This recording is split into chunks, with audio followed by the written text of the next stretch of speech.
Picture this. You're walking through the streets of 13th century Paris, and you hear a cry echoing through the morning air. Lords, come bathe in steam without delay. The baths are hot. This is no lie. What you're about to discover will shatter everything you thought you knew about medieval hygiene. The story we've been told is simple.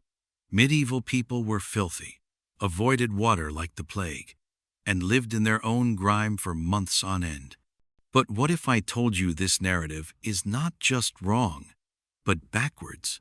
What if the Middle Ages actually began as an era of unprecedented cleanliness, only to descend into deliberate filth for reasons so twisted, so bizarre, that they sound like fiction? Before we dive into this murky tale, let me know in the comments where you're listening from tonight. And don't forget to subscribe for more hidden truths from history's shadows. Because what you're about to hear will change how you see not just the past, but perhaps our present obsessions with cleanliness and fear. The truth about medieval bathing isn't just a story about water and soap. It's a chronicle of how an entire civilization turned its back on centuries of wisdom, embraced dangerous superstitions, and transformed from a society that celebrated the human body to one that feared it. This is the untold history of how Europe fell into darkness, one unwashed body at a time. Let's journey back to the year 1297. Paris, the beating heart of medieval Europe, bustled with 150,000 souls. But here's what will astound you. This city housed 26 public bathhouses, called étuves. That's one bathhouse for every 6,000 residents. To put this in perspective, many modern cities would struggle to match such luxury. These weren't crude wooden tubs in drafty rooms. These were sophisticated establishments that would make contemporary spas envious. Picture walking into an étuve, the air thick with aromatic steam, voices mingling in cheerful conversation, the gentle splash of water against wooden staves. Each establishment boasted multiple rooms, a heating chamber with bronze boilers, bathing halls with cedar-lined tubs, sometimes even saunas and rest areas. The wealthy had their private bathing chambers, certainly. Lords traveled with their own padded bathtubs, so uncertain were they of finding such luxuries during their journeys. But the remarkable truth is that bathing was democratized in medieval cities. For just 2 deniers, you could enjoy a steam bath. 4 deniers bought you a warm soak, plus 1 extra denier for a towel, if you wanted one, as the records dryly note. What's more shocking is how these establishments operated. Men and women bathed together, completely naked, in an era we assume was prudish and repressed. St. Francis of Assisi himself preached naked before his followers as a sign of spiritual liberation. Can you imagine such a scene just a century later? The very thought would have horrified later generations. The étuve served elaborate meals on floating trays. Imagine dining on fine pâtés and wine while soaking in hot herb-scented water. Gaming tables were arranged around the pools for chess and dice. Some establishments featured gardens where bathers could stroll between soaks, wearing crowns of flowers in their hair. The atmosphere was festive, almost carnival-like. Medieval romances describe young people singing, dancing to drums, and celebrating life itself within these aquatic sanctuaries. The serving girls wore light chemises, but the clients? They reveled in their natural state, finding joy in the simple pleasure of warm water caressing clean skin. But the real revelation lies in the sheer ubiquity of these places. Every neighborhood in major cities had its étuves. By the 13th century, even small towns of merely 1,000 residents boasted their own bathhouses. This wasn't luxury, this was life. Medieval people didn't fear water. They celebrated it. The medieval embrace of bathing wasn't mere hedonism. It was rooted in sophisticated medical theory and deep spiritual tradition. To understand why people bathed so readily, we must delve into the medical mind of the Middle Ages.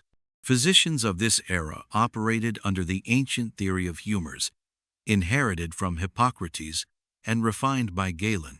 The human body, they believed, contained 4 essential fluids: blood, phlegm, yellow bile, and black bile. Each corresponded to an element and possessed distinct qualities. Blood was hot and moist like air. Phlegm was cold and moist like water. Yellow bile burned hot and dry like fire. Black bile lay cold and dry like earth. Health depended on maintaining perfect balance among these humors. Illness arose from imbalance, and the cure lay in restoration of harmony. Here's where bathing became medicine. Hot baths could warm a body grown too cold and wet. Cool water could calm the fires of fever. Herbal additives could target specific conditions with precision. Medieval medical texts overflow with bathing prescriptions. Gentile da Foligno advocated cold baths for patients suffering from dropsy. Physicians recommended that fevered patients soak in lukewarm water to draw out excessive heat. Pregnant women were prescribed baths infused with healing herbs. The elderly were encouraged to bathe in mineral-rich thermal springs. But the most stunning revelation concerns infant care. Medieval pediatric texts demanded that newborns be bathed 3 times daily. Custom-built oval basins, sized perfectly for babies, appeared in every wealthy household. Some were made of precious metals. Chronicles record finding a golden and silver bathing basin among the possessions of the Count of Flanders in 1382. The bathing ritual for infants was elaborate and careful. Servants tested the water temperature before immersion. Protective canopies shielded babies from drafts. The practice wasn't mere cleanliness. It was considered essential for proper development. Water held sacred significance that amplified its medical importance. Baptism didn't just symbolize spiritual cleansing. It physically washed away original sin. The ritual knighting of young nobles required a ceremonial bath before the sacred ceremony. Water was seen as transformative, capable of changing both body and soul. This wasn't superstition. Medieval people understood concepts we're only rediscovering today. They recognized that warm water opened pores, that steam could clear breathing passages, that mineral waters could heal skin conditions.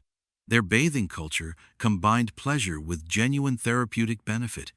The soap they used reveals another level of sophistication. Medieval soap wasn't crude lye and fat. Recipes called for olive oil, bay laurel, aromatic herbs, and exotic ingredients imported from distant lands. Aleppo soap, made with bay laurel oil, was prized throughout Europe. The soap makers of Castile created products so fine they became synonymous with luxury. Bathing attendants, called étuviers, formed professional guilds with strict regulations. They maintained elaborate plumbing systems, replaced water daily, and refused entry to anyone showing signs of disease. These weren't amateur operations.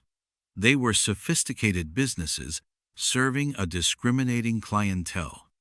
The depth of medieval cleanliness extends far beyond public baths. Private hygiene was equally sophisticated, practiced by all social classes in ways that would surprise modern people. Even peasants, contrary to every stereotype, maintained personal cleanliness. Archaeological evidence from rural sites reveals wash basins, towels, and toilet articles in humble homes. Vineyard workers were required to bathe before entering the wine presses. Imagine the scandal if they'd been as filthy as we assume. Professional hygiene standards were remarkably strict. Surgeons washed their hands before operations. Priests bathed before celebrating Mass. By the 15th century, clergy were actually required to bathe before certain religious ceremonies. Cleanliness and spiritual purity were inseparable concepts.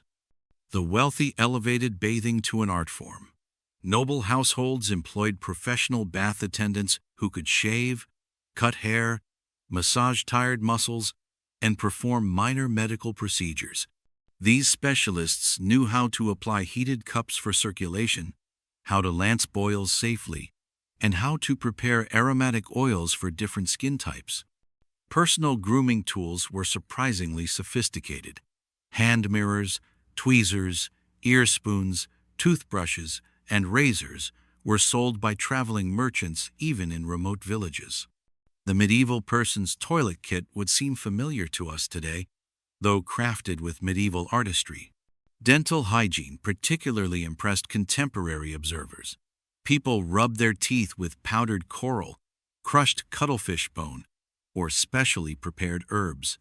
Bad breath was considered a serious social failing. Recipes for tooth whitening and mouth freshening circulated widely among the literate classes. Women's beauty routines rivaled anything from later centuries. They used pumice stones to smooth rough skin, applied whitening cosmetics made from ground pearls, and perfumed their bodies with imported essences. The wealthy bathed in milk, wine, or water infused with rose petals and exotic spices. But perhaps most telling is the medieval attitude toward nudity and the human form. Unlike later periods, medieval people weren't ashamed of their bodies. They saw physical beauty as a reflection of divine creation. Bathing wasn't just about cleanliness. It was about celebrating the magnificent complexity of human flesh. The contrast with what came later makes medieval hygiene seem almost miraculous. How did a civilization that understood the healing power of water, that celebrated physical beauty, that maintained such sophisticated cleanliness standards, completely reverse course? The answer lies in a series of catastrophes that would transform European consciousness forever. But first, let me reveal just how clean medieval people really were.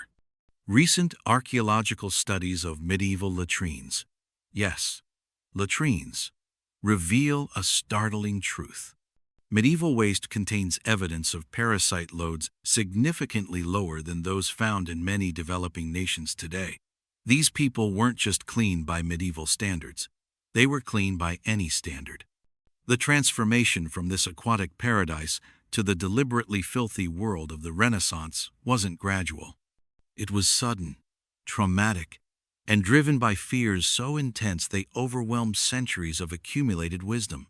What could possibly cause an entire civilization to abandon such sophisticated hygiene practices? The answer begins with a single word that still sends chills down the spine of anyone who studies medieval history. The year 1347 dawned like any other across medieval Europe, but by its end, the foundations of civilization itself lay shattered. What happened in those 12 months would transform not just how people lived, but how they thought about life, death, and the very nature of the human body. It began in Kaffa, a Genoese trading post on the shores of the Black Sea. Mongol armies had besieged the city for months, but something far more terrifying than warfare was spreading through their ranks. The soldiers were dying in agonizing ways, swollen, blackened lymph nodes, high fever, and bleeding from every orifice. In desperation, the Mongol commanders ordered their siege engines to catapult diseased corpses over the city walls. This may have been history's first documented case of biological warfare, but the real catastrophe came when Genoese ships fled the doomed city. These vessels carried more than silk and spices in their holds. They transported death itself to every port they touched. The 1st of November, 1347, Marseille Harbor.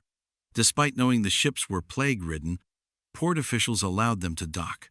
Within weeks, the pestilence had claimed thousands of lives.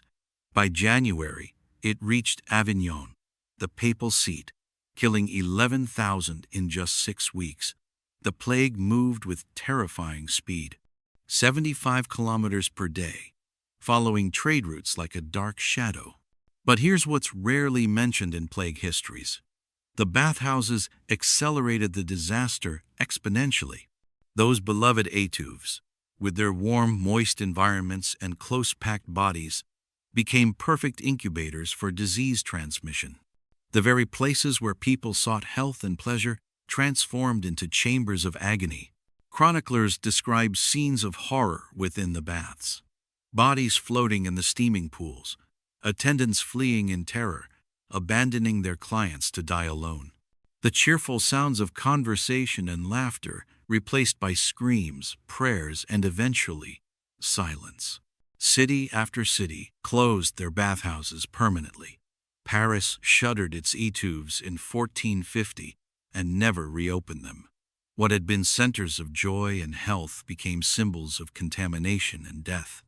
The association was so strong that even the word étuve began to carry connotations of danger and corruption. Medieval medical theory, already fragile in the face of this unprecedented catastrophe, crumbled entirely. If the theory of humors was correct, if balance brought health, then why were the most balanced, the most health-conscious citizens dying fastest? The physicians who had prescribed healing baths were dying alongside their patients. Out of this chaos emerged a new medical orthodoxy, born of desperation and terror. If warm, moist environments spread disease, then cold and dry must prevent it. If opening the pores through bathing allowed illness to enter, then keeping them closed must provide protection. The logic was medieval, but the fear was utterly human. Physicians began preaching a doctrine that would have horrified their predecessors. Water, they declared, was not healing, but harmful. Bathing didn't cleanse, it contaminated. The pores dilated by warm water became gateways for pestilence to invade the body. One medical text from 1513 captured the new hysteria perfectly. Bathhouses and baths, I beg you, flee them or you will die. This wasn't mere caution.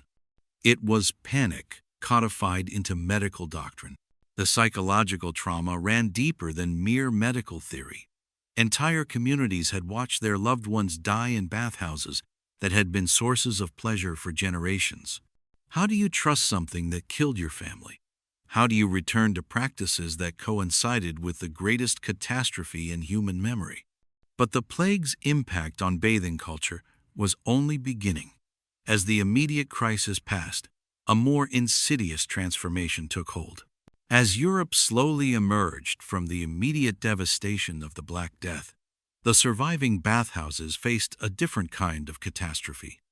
The institutions that had once been symbols of health and community began attracting a very different clientele. The transformation didn't happen overnight, but by the late 14th century, a disturbing pattern had emerged. The étuves were becoming synonymous with activities that had nothing to do with cleanliness. What had begun as places of healing were evolving into something that would shock the medieval sensibility. Professional women began frequenting the baths, offering services that went far beyond scrubbing backs. The warm, private chambers that had once hosted respectable families now echoed with different sounds. The phrase "going to steam" acquired connotations that would have horrified earlier generations. By 1470 Lyon, the expression aller s'estouver had become common parlance for activities that couldn't be spoken of directly in polite society. What had once been an innocent invitation to bathe together now carried implications that made respectable citizens blush. The church, already suspicious of the bathhouses since the plague, found new reasons for condemnation. Church records from this period overflow with complaints about the moral corruption occurring within these establishments. Sermons railed against the vile and shameful things happening behind steam-clouded doors. Municipal authorities tried desperately to regulate the situation. Ordinances were passed requiring the separation of men and women. Rules prohibited certain activities within the bathhouses. But the frequency with which these laws were reissued suggests they were largely ignored. The most notorious case involved Jeanne Saignon, proprietress of the Saint-Philibert Baths in Dijon. At the end of the 15th century, she faced trial for disturbing public order and immorality. The court proceedings, preserved in municipal archives, paint a picture of an establishment that bore little resemblance to the wholesome bathhouses of earlier centuries. Witnesses describe private chambers where couples could rent space not just for bathing, but for extended rest periods. They spoke of elaborate meals served to clients who seemed more interested in each other than in getting clean. The testimony reveals a world where the boundaries between bathing establishment and house of pleasure had completely dissolved. But the moral corruption wasn't the only concern. Medical authorities began linking the bathhouses to the spread of a new kind of disease, one that attacked not just the body, but what medieval people considered the very essence of human dignity.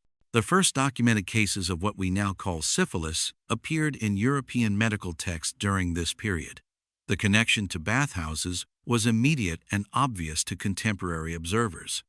These warm, moist environments, where strangers shared intimate spaces, seemed perfectly designed to spread this new plague.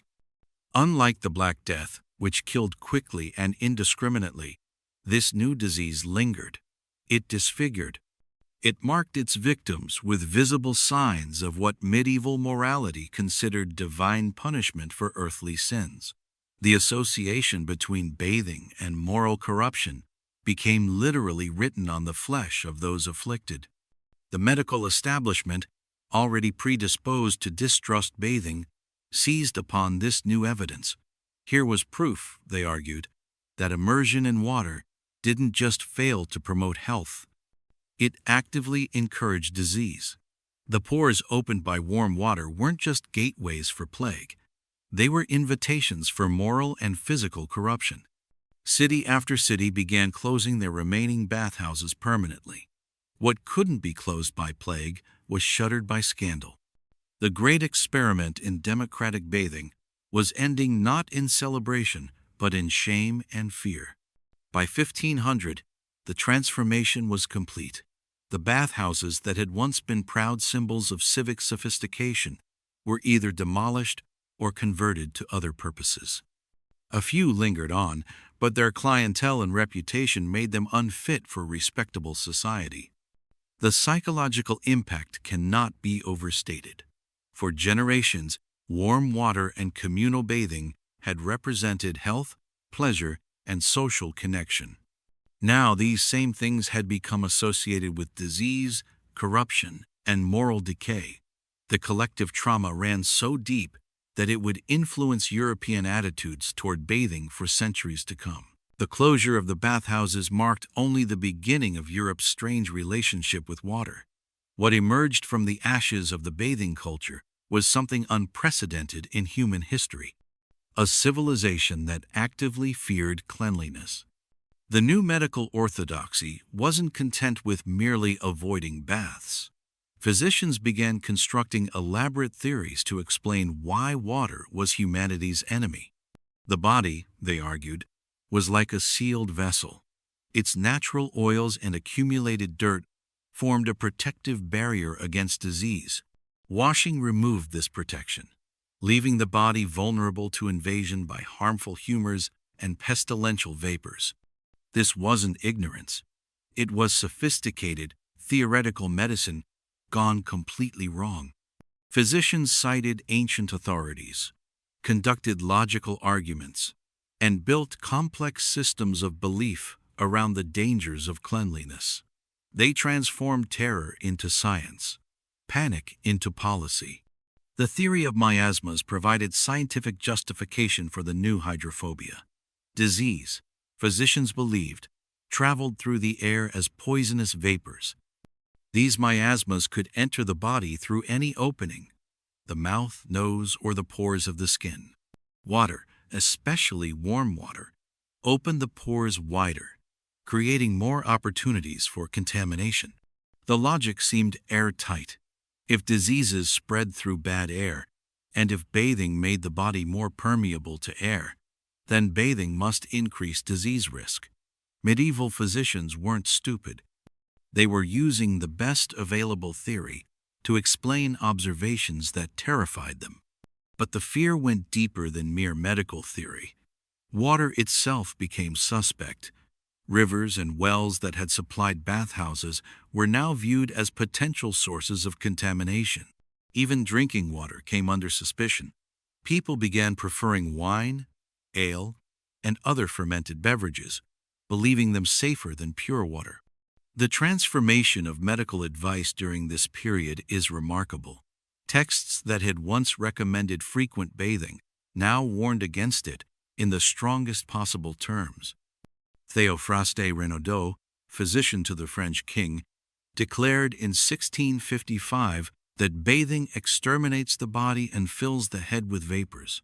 Consider how complete this reversal was. Medieval physicians had once prescribed baths for nearly every ailment. Now they prescribed the exact opposite, deliberate uncleanliness as a form of preventive medicine. Patients were advised to let their bodies develop a protective layer of dirt and oil. The wealthy began boasting about their avoidance of water. Clean linen became the new standard of hygiene, not because it indicated cleanliness, but because it suggested wealth enough to avoid the dangers of actual washing. White sleeves and collars became status symbols precisely because they showed their wearers could afford to appear clean without the risks of being clean. Perfume transformed from a luxury to a necessity. If you couldn't wash away odors, you had to mask them. The perfume industry exploded during this period, creating elaborate scents designed not to complement cleanliness, but to substitute for it. The irony is profound. Medieval people began using more perfume and cosmetics precisely because they were washing less. The elaborate grooming rituals of the Renaissance weren't signs of increased attention to hygiene. They were compensations for decreased cleanliness. Even more disturbing were the positive connotations that began attaching to strong body odor. In working-class communities, a man who smelled strong was considered more virile, more powerful, more authentically masculine. The natural sense of unwashed bodies became markers of strength and vitality. This wasn't mere rationalization of poverty. Wealthy people who could afford baths chose not to take them. They developed elaborate justifications for their chosen filth, turning medical necessity into moral virtue. The medical establishment supported these attitudes with increasingly creative theories. Physicians argued that the body's natural oils contained vital properties that washing would destroy. They claimed that excessive cleanliness could cause weakness, infertility, and even mental instability. Women faced particular scrutiny. Physicians warned that bathing could cause miscarriages by disturbing the body's natural humoral balance. Pregnant women were specifically advised to avoid water, leading to some of the most unsanitary birth practices in human history. The transformation was so complete that by the 16th century, the very concept of regular bathing seemed foreign and dangerous to most Europeans. What had been normal, healthy behavior for their great-grandparents was now viewed as reckless self-endangerment. But the strangest part of this transformation was yet to come. The avoidance of bathing was about to become not just medically recommended, but socially fashionable. The court of Louis XIV at Versailles represented the pinnacle of European sophistication, the height of cultural refinement, the absolute standard of aristocratic elegance. It was also, by any objective measure, one of the filthiest places on earth. This wasn't poverty driving poor hygiene. This was deliberate, fashionable, medically recommended filth elevated to an art form. The Sun King himself, the most powerful monarch in Europe, rarely bathed more than a few times per year and considered this perfectly normal. The transformation of European aristocratic hygiene during this period defies modern comprehension. These were people who could afford anything, who commanded armies and built palaces, who collected art and patronized science, yet they chose to live in conditions that would appall modern homeless shelters. Royal morning routines reveal the bizarre new standards. Instead of washing with water, courtiers employed dry cleaning methods. They rubbed their bodies with fine linens to remove surface dirt. They applied oils and butters to their skin, believing these substances would absorb impurities without the dangers of actual washing. The face and hands received special attention because they remained visible. These parts might occasionally encounter water, though even this was considered somewhat risky. The rest of the body was deliberately left to accumulate what physicians called a protective coating of natural oils and dirt. This coating wasn't seen as disgusting. It was considered medically beneficial. Court physicians argued that this layer of accumulated grime formed a barrier against disease-carrying miasmas. Washing it away would leave the body vulnerable to invasion by harmful vapors. The lengths to which people went to avoid water would be comical if they weren't so tragic. Some courtiers employed servants whose sole job was to clean them with oil-soaked cloths. Others used dry brushing techniques borrowed from horse grooming. The wealthy invested in elaborate systems of personal hygiene that involved everything except the substance that actually cleaned water. Perfume became the primary tool of aristocratic hygiene. The French perfume industry exploded during this period, creating increasingly complex scents designed to mask the reality of unwashed bodies.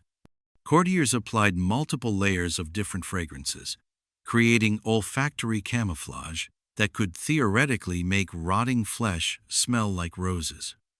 The irony runs deep. This was the age of French cultural supremacy, when European courts competed to copy Versailles fashion and etiquette.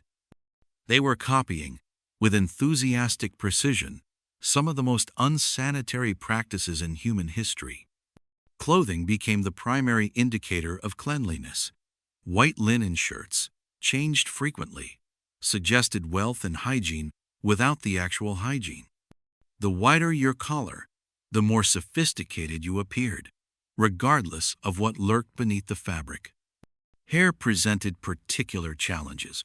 Without regular washing, elaborate powdered wigs became necessary to disguise the matted, greasy reality underneath. These wigs harbored lice, fleas, and odors that required constant attention from specialized servants. The contrast with medieval practices becomes stark when you examine royal inventories. Medieval kings traveled with portable bathtubs, ensuring they could maintain cleanliness even during military campaigns. Louis XIV owned ornate bathing facilities but used them only for occasional therapeutic soaks, not regular hygiene. Diplomatic correspondence from this period reveals the international nature of this hygiene crisis. Foreign ambassadors complained about the stench at European courts.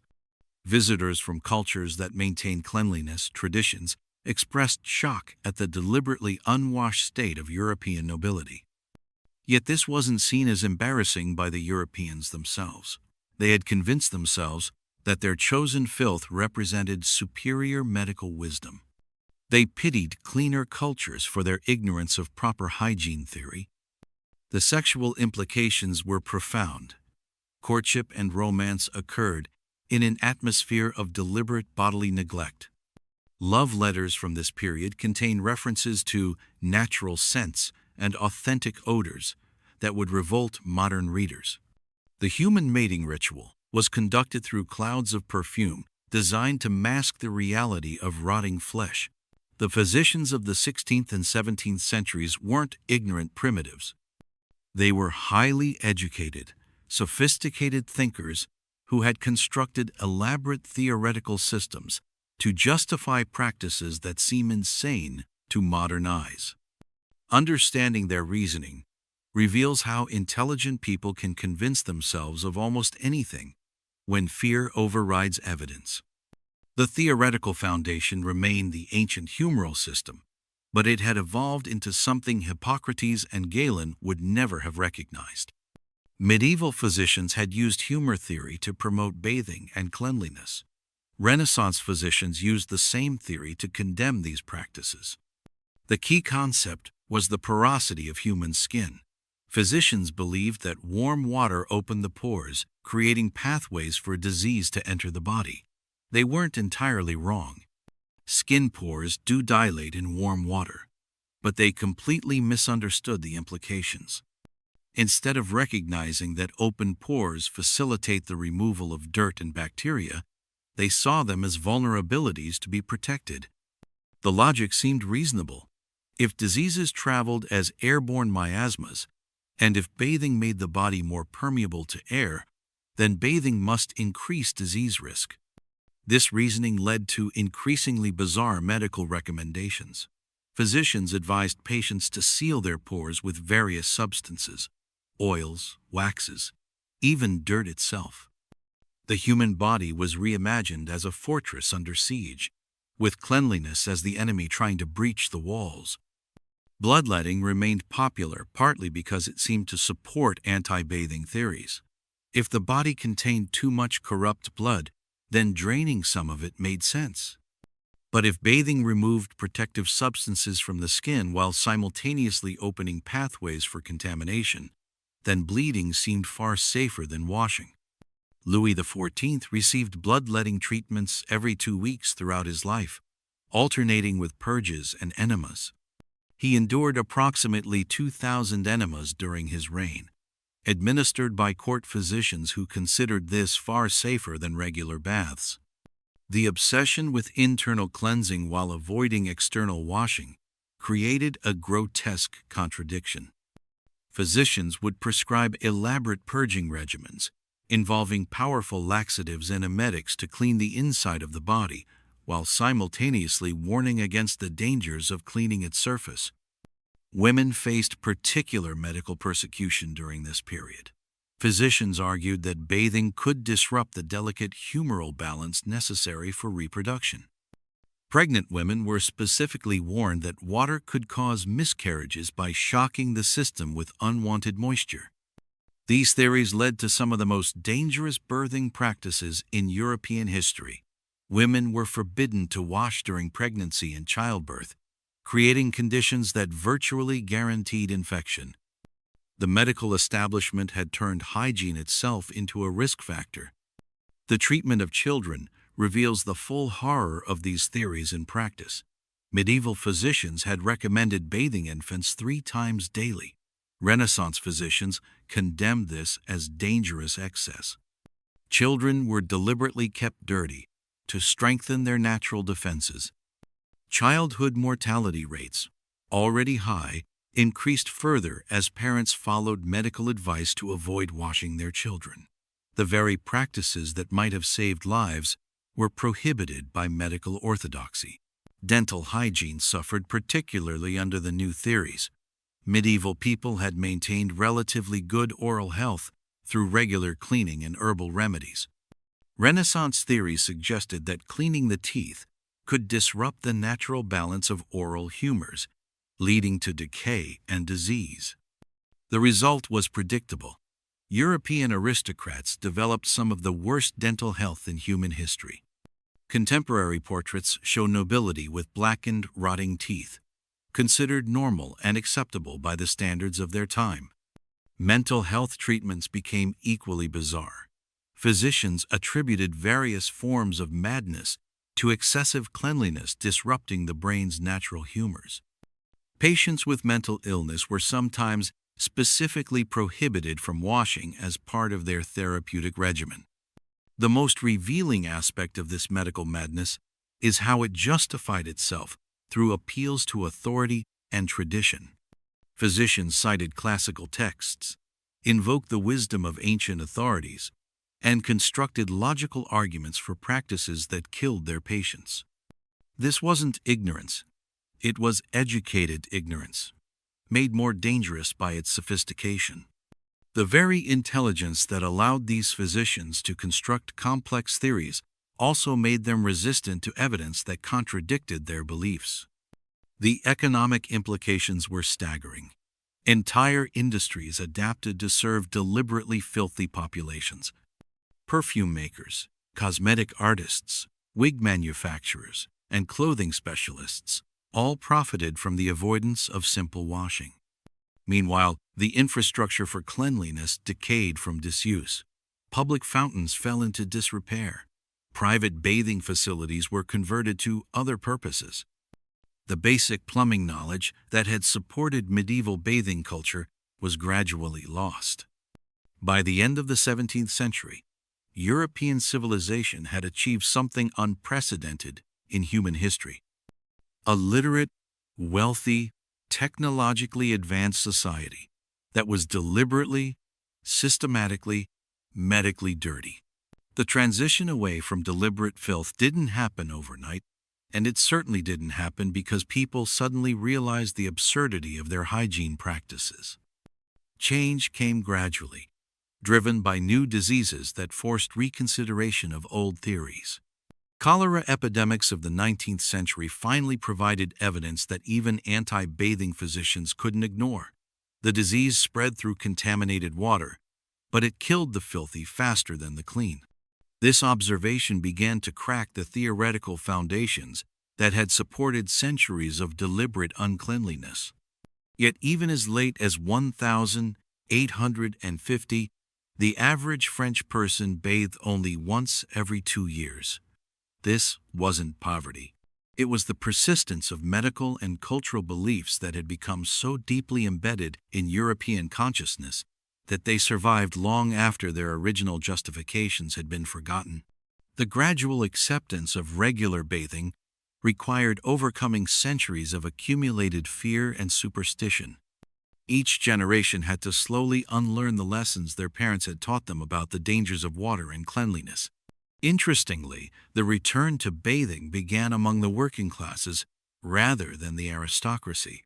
People whose livelihoods depended on physical labor gradually rediscovered what medieval peasants had known: that washing away sweat and dirt actually improved health and comfort. The wealthy were slower to abandon their elaborate systems of dry cleaning and perfumed masking. They had invested too much cultural capital in the sophisticated art of avoiding water to give it up easily. Public health advocates faced enormous resistance when they began promoting regular bathing in the 19th century. Citizens who had been taught for generations that water was dangerous didn't immediately trust new advice, suggesting the opposite. The construction of public baths in industrial cities met with suspicion and resistance. Many people feared that communal bathing facilities would spread disease rather than prevent it. The memory of medieval bathhouses, transformed in cultural imagination into plague-spreading death traps, lingered in collective consciousness. Educational campaigns were necessary to convince people that soap and water were beneficial rather than harmful. These campaigns had to overcome not just ignorance, but active resistance based on centuries of medical misinformation. The process reveals something important about human psychology. Once a society develops deeply held beliefs about fundamental practices like bathing, changing those beliefs requires more than evidence. It requires cultural transformation. The medieval transformation from cleanliness to filth offers disturbing parallels to modern health panics and cultural reversals. The same psychological mechanisms that convinced intelligent people to avoid bathing can be seen in contemporary responses to various health scares. The pattern is remarkably consistent. A genuine crisis creates fear. Fear generates theories. Theories become orthodoxy, and orthodoxy resists contradiction even when evidence suggests it's wrong. Modern vaccine hesitancy, for example, follows a similar pattern. Initial fears based on discredited research have evolved into complex theoretical systems that resist factual correction. Like medieval physicians warning about the dangers of bathing, modern anti-vaccine advocates construct sophisticated arguments for avoiding practices that objective evidence suggests are beneficial. The COVID-19 pandemic revealed how quickly societies can abandon established practices when fear overwhelms reason. Mask wearing, social distancing, and hygiene protocols that seemed reasonable in 2020 became politically charged symbols by 2022, regardless of their medical effectiveness. The medieval abandonment of bathing reminds us that human societies are capable of rejecting beneficial practices for extended periods when those practices become associated with fear, trauma, or cultural conflict. Perhaps most troubling is the role of authority figures in legitimizing harmful practices. Medieval physicians weren't charlatans. They were respected experts whose opinions carried enormous weight. When they declared bathing dangerous, people believed them because they were authorities. Modern parallels abound. When respected figures promote practices that contradict established science, their authority can overwhelm factual evidence in public consciousness. The medieval experience also demonstrates how economic interests can perpetuate harmful practices. The perfume industry, cosmetic manufacturers, and clothing specialists all benefited from the avoidance of bathing. They had financial incentives to support anti-bathing theories, regardless of their medical validity. Contemporary parallels exist in industries that profit from various forms of health misinformation. When financial interests align with fear-based theories, the combination can be remarkably resistant to factual correction. As we reach the end of this extraordinary journey through medieval hygiene, we're left with a profound paradox that challenges everything we think we know about human progress. The Middle Ages began with a sophisticated understanding of cleanliness that would impress modern public health officials. Cities maintained extensive networks of public baths. Medical theory promoted regular washing as essential for health. Social customs celebrated the human body and its care. This wasn't primitive ignorance. This was advanced civilization. Yet within a few centuries, this same society had convinced itself that washing was dangerous, that dirt was protective, and that the deliberate avoidance of cleanliness represented superior medical wisdom. Intelligent, educated people constructed elaborate theories to justify practices that killed them. The transformation wasn't gradual decay. It was a conscious choice, driven by trauma and sustained by fear. The Black Death didn't just kill bodies. It killed confidence in centuries of accumulated hygiene wisdom. When the bathhouses became associated with death and disease, an entire civilization turned its back on cleanliness. But perhaps the most unsettling revelation is how reasonable this transformation seemed to the people living through it. They weren't stupid or backward. They were responding logically to terrifying circumstances with the theoretical tools available to them. When the plague struck, bathhouses did become dangerous places. When syphilis spread, communal bathing did facilitate transmission. The medieval response wasn't entirely irrational. It was tragically incomplete. Instead of improving hygiene practices, they abandoned hygiene entirely. Instead of making baths safer, they eliminated baths altogether. Instead of learning from tragedy, they let tragedy teach them the wrong lessons. The medieval experience offers a sobering reminder about human civilization's fragility. Practices that seem obviously beneficial can be abandoned surprisingly quickly when they become associated with trauma or fear. Knowledge that took centuries to accumulate can be discarded in a single generation. We see echoes of this pattern throughout history. Societies regularly abandon beneficial practices when those practices become culturally or politically charged. The medieval abandonment of bathing is just one example of humanity's capacity for collective self-harm in the name of safety. The story also reveals the dangers of theoretical thinking divorced from practical observation. Medieval physicians constructed increasingly elaborate theories to explain away evidence that contradicted their beliefs. They chose theoretical consistency over empirical reality, with predictably disastrous results. Modern societies face similar challenges. When theoretical frameworks become more important than observable outcomes, when ideological purity trumps practical effectiveness, when fear overrides evidence, we risk repeating medieval mistakes in contemporary contexts. The medieval transformation from cleanliness to filth reminds us that progress isn't inevitable. Human societies are perfectly capable of moving backward, of abandoning beneficial practices, of convincing themselves that harmful behaviors are actually virtuous. Yet the story also offers hope. Eventually, Europeans did rediscover the benefits of regular bathing. The knowledge wasn't permanently lost, it was temporarily suppressed. Truth has a way of reasserting itself, even after centuries of suppression. The bathhouses of medieval Paris may be gone, but their memory survives in historical records that reveal a more complex, more interesting, more human past than we usually imagine. Those long-dead citizens who once enjoyed warm water, good company, and the simple pleasure of being clean weren't so different from us. They faced genuine dangers and responded as best they could with the knowledge available to them. Sometimes they were right, sometimes they were catastrophically wrong. But they were always human, struggling to make sense of a frightening world with imperfect information and limited options.